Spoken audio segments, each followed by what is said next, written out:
Assalamualaikum warahmatullahi wabarakatuh. Apa kabar sahabat semua? Pada kesempatan kali ini saya akan menyampaikan tentang pentingnya konsistensi. Jadi ketika kita di dalam membangun sebuah bisnis, itu akan pasti semuanya akan mengalami di mana ada waktu kita itu mengalami kenaikan, tapi kita juga mengalami yang namanya penurunan.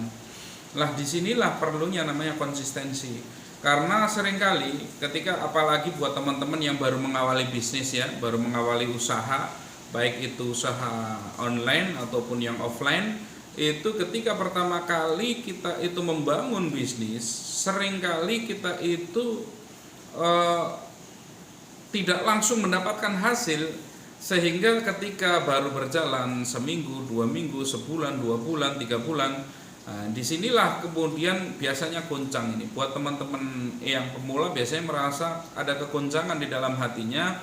Apakah bisnis ini menghasilkan buat saya? Apakah bisnis ini cocok buat saya? Apakah ini bisnis yang bisa mengantarkan kepada kesuksesan? Itu banyak teman-teman yang mengalami kebingungan, kegalauan ya. Itu apakah akan melanjutkan bisnis ini atau enggak itu.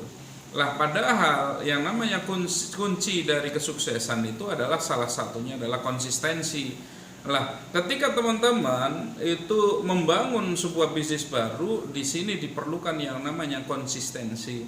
Konsisten itu artinya ketika kita itu mau enak mau nggak enak kita terus jalani ini. Dan kita terus melakukan evaluasi, melakukan perbaikan, melakukan berbagai macam hal di dalam menyelamatkan bisnis kita, meningkatkan bisnis kita.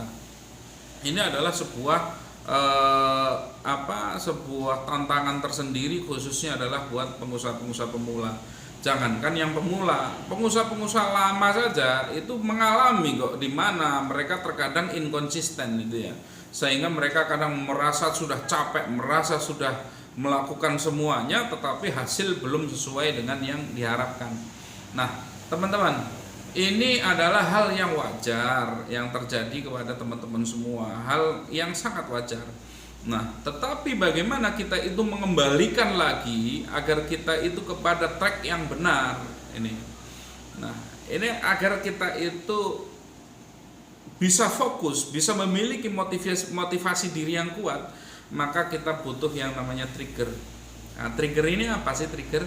Trigger ini pemantik bagaimana sesuatu hal mungkin kecil, tetapi pemantik ini mampu meledakkan semangat di dalam diri kita, mampu meledakkan motivasi di dalam diri kita.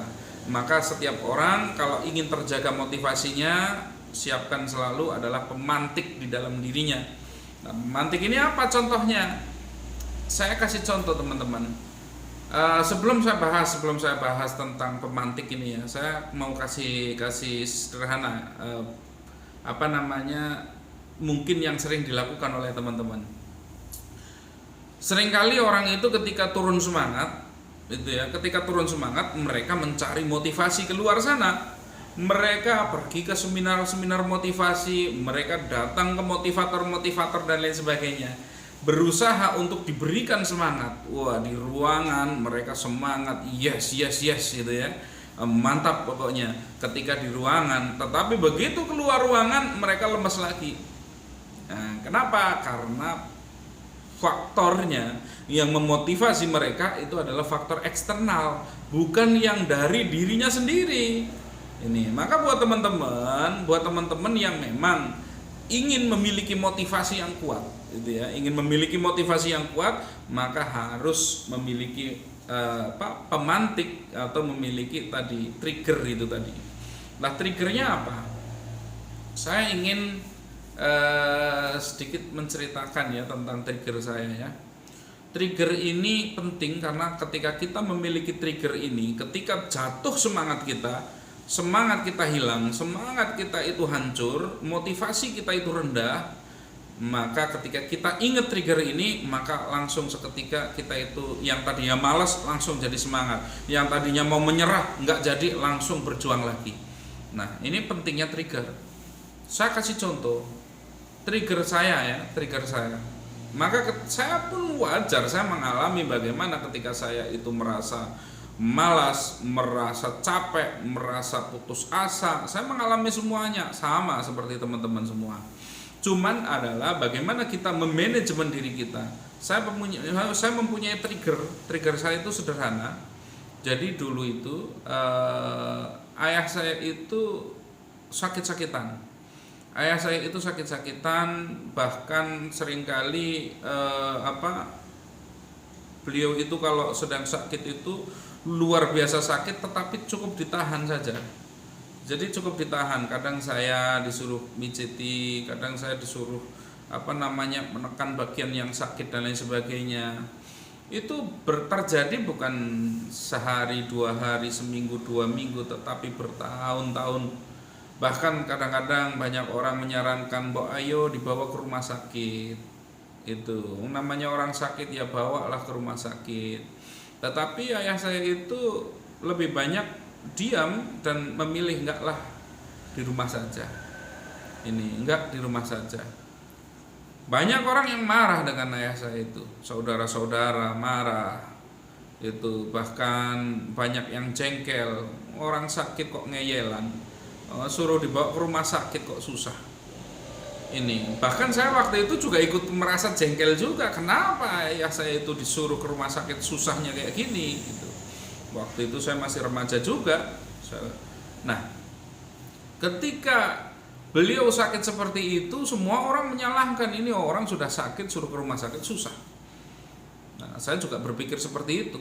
Kenapa ayah saya itu ngeyelan dan keras kepala itu. Nah, pada suatu ketika di suatu malam saya mendengar obrolan antara ibu saya dengan ayah saya. Obrolan yang membuat hati saya itu hancur nggak karu-karuan. Apa yang diobrolkan? Yang diobrolkan adalah begini. Ayah saya mengatakan kepada ibu saya, orang-orang menyarankan suruh masuk rumah sakit, suruh dirawat di rumah sakit. Iya, orang cuman bisanya nyuruh, bisanya menyalahkan karena nggak mau ke rumah sakit. Lah kita mau ke rumah sakit biayanya dari mana? Biayanya dari mana? Nggak punya biaya ke rumah sakit. Itu yang menyadarkan saya, oh ini tuh kenapa ayah saya itu nggak mau dibawa ke rumah sakit, karena ternyata nggak punya biaya. Dan beliau itu sebagai seorang kepala keluarga pastinya menyembunyikan ini untuk menjaga kehormatan dirinya. Maka beliau lebih memilih menahan sakitnya, mengerang-erang kesakitan setiap hari sampai akhirnya beliau pun meninggal. Ternyata penyebabnya adalah karena beliau tidak punya biaya.